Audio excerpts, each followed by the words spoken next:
Selamat pagi anak-anak. Bagaimana kabarnya kalian hari ini? Semoga kalian dalam keadaan sehat walafiat. Baik, pertemuan hari ini kita masuk ke bab berikutnya, yaitu tentang himpunan. Mungkin materi ini materi baru untuk kalian. Jadi, kalian harus simak terus videonya dan jangan lupa dicatat di buku matematika. Selamat belajar. Sebelum Ibu menjelaskan materi hari ini, akan Ibu kasih tahu kalian apa saja sih yang akan kita pelajari tentang himpunan. Yang pertama yaitu konsep himpunan, yang kedua penyajian himpunan, yang ketiga himpunan semesta dan diagram Venn, yang keempat sifat-sifat himpunan, dan yang terakhir tentang operasi himpunan. Hari ini kita akan belajar tentang konsep himpunan. Apa sih itu himpunan? Himpunan adalah kumpulan atau kelompok suatu objek yang memiliki anggota yang jelas atau definisi yang jelas. Berikut ada contoh himpunan dan contoh bukan himpunan. Ibu akan bahas satu persatu. Yang pertama, kumpulan hewan berkaki 4. Di sini jelas, kalian akan menyebutkan hewan yang berkaki 4 saja. Yang kedua, kumpulan anggota bilangan genap. Kalian sebutkan anggota bilangan genap itu apa saja. Yang ketiga, kumpulan buah-buahan yang berawalan A. Sudah jelas ya, kalian hanya menyebutkan buah-buahan yang berawalan A. Jadi selain A tidak boleh disebutkan.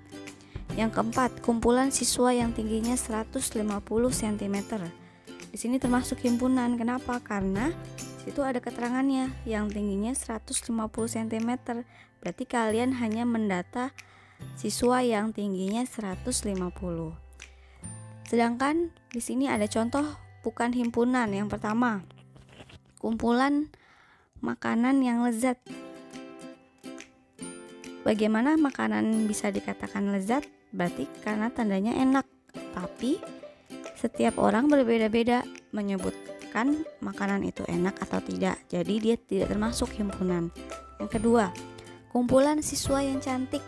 Di sini ada kata sifat yaitu cantik.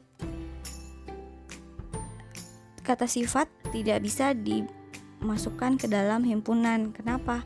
Karena pendapat masing-masing berbeda-beda. Yang ketiga, yang kumpulan pelajaran yang disenangi. Jelas ya, itu bukan himpunan. Nomor 4, kumpulan pohon-pohon yang tinggi. Kenapa di sini tidak termasuk himpunan? Karena tidak ada keterangannya pohon yang tinggi itu seberapa. Bisa aja dikatakan 50 cm itu tinggi, 2 meter tinggi, 1 meter tinggi. Jadi contoh yang bukan himpunan itu masih tidak jelas.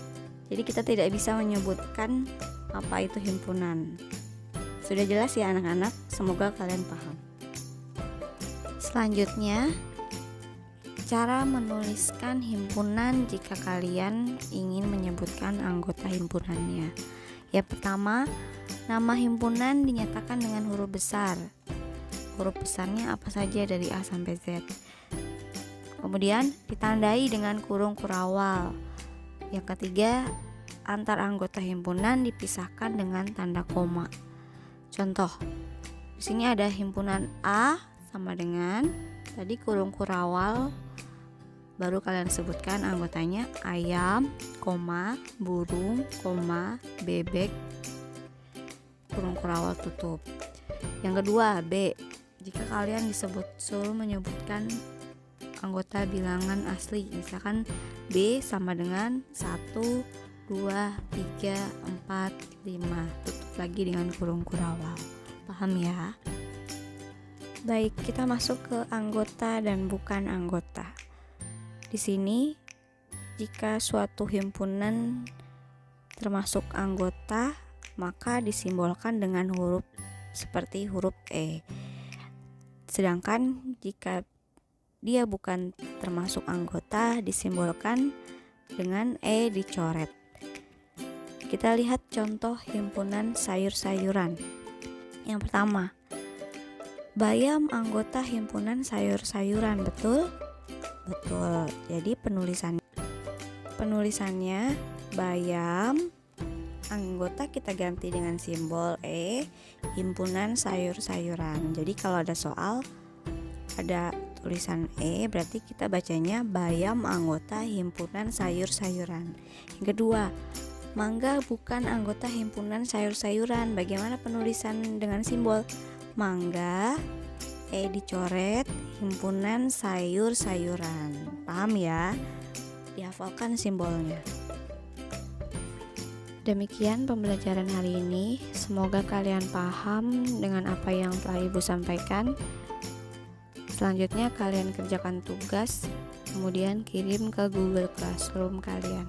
Terima kasih, sampai ketemu di pertemuan selanjutnya. Wassalamualaikum warahmatullahi wabarakatuh.